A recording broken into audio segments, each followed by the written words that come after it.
Hey, good morning and welcome to episode number 8 on our Freedom series, where we're going to continue with what we talked about yesterday as far as taxation is concerned, but we're going to examine 2 more issues that eventually lead the colonists to break out into war with Great Britain. And of course, we're going to make some comparisons along the way that improve our journey and our walk with God. So let's get started.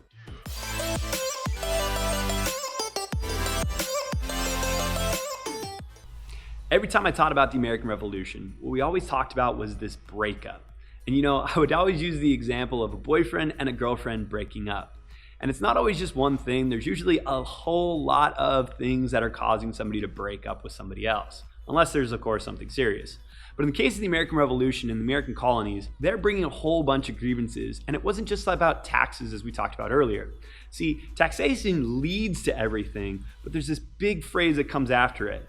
No taxation without representation. But that representation part, I want to examine that today, because there's 2 things that we end up doing that really start to get ourselves in a movement towards separation from Great Britain. The first one here is our self-governance.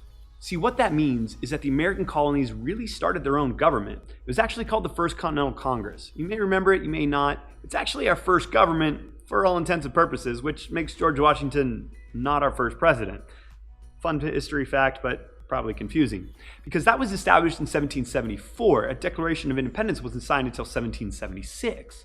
See, there's a lot of things that are happening that we are actually moving towards that. And one of the things I think about most importantly with our own spiritual walks with God is, are we self-governing? Or are we constantly relying on other people to feed us?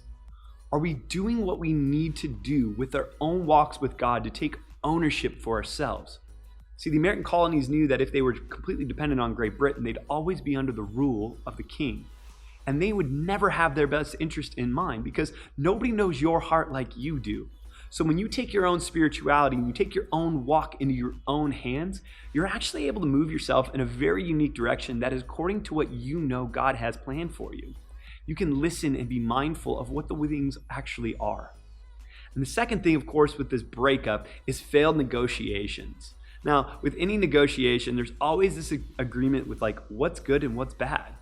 There's a verse that I love in 1 Corinthians 15, verses 33. It says, "Do not be fooled. Bad company corrupts good character." I had a really good friend once, and we went on his bachelor party, and his older brother, while we were sitting there praying over our good friend that his marriage would be impactful and his marriage would be moving and honoring to God, he got up after this and he turned to Ray and he goes, "Man, I need better friends." See, when we realize that some of the things that we have in our life aren't good for us, but we see something good, that gives us an encouragement to move towards something better. Once the American colonies started governing themselves and they started speaking up because they had this idea that was really influenced by the Enlightenment, philosophical speakers and of course biblical scholars and preachers were influencing the ideas spread at the time.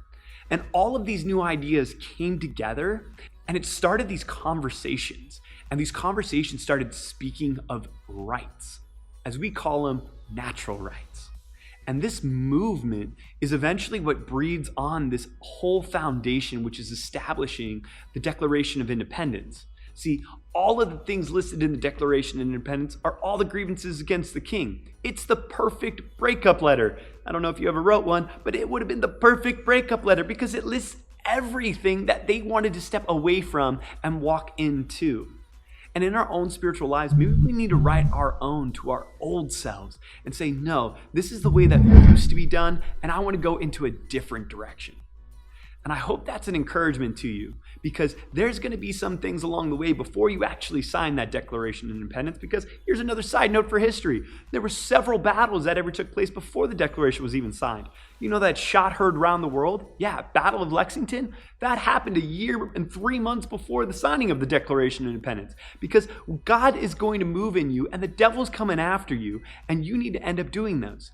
And so what ends up happening is that all this thing starts rising up. But you know what's really cool about the Battle of Lexington? Is the battle right afterwards was Concord. all of these militias started coming up, and one after the other. After we win at Concord, we basically pushed Great Britain all the way back to Boston. More militias start coming, more militias start coming, and more militias start coming. And that's the same truth within our own lives. As we begin to step out towards independence, towards God, we're going to draw others to us. And we're going to start seeing that our little army is coming into fruition because God's moving in us, through us, and making us into something that is so much better.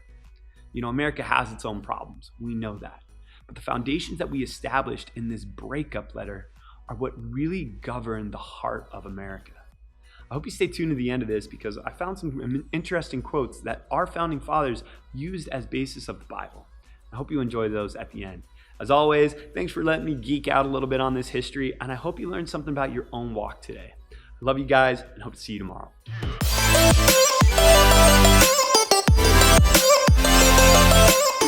We're going to take a continuation of what we talked about yesterday with taxation as it leads to the causation of World War? Come on, man. It's a revolutionary war.